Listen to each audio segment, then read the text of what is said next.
நிறைந்தவர். இதை பற்றி சிந்திக்கத்தான் நான் இன்றைக்கு முக்கியமாக உங்களை அழைக்கிறேன். அருள் நிறைந்தவர்.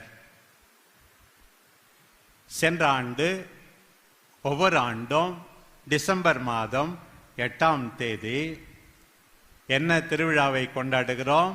நம்முடைய அன்பு தாயின் அமலோற்பவத்தை கொண்டாடுகின்றோம்.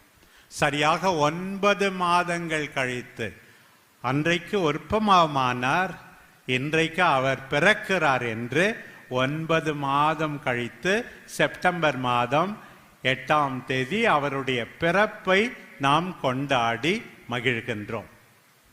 பாவம் இல்லாமல் அவர் பிறந்தார் என்று நாம் அறிக்கையிடுகின்றோம். அது மறையுண்மையாக ஏற்றுக்கொள்ளப்பட வேண்டும் என்று திரு அவை பணிக்கிறது.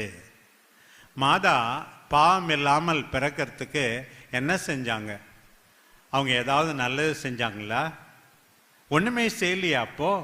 அப்போ அவங்களுக்கு நம்பிக்கை அதிகமாக இருந்ததா? எதுவுமே இல்லையே. எல்லாம் கடவுள் போட்ட பிச்சை.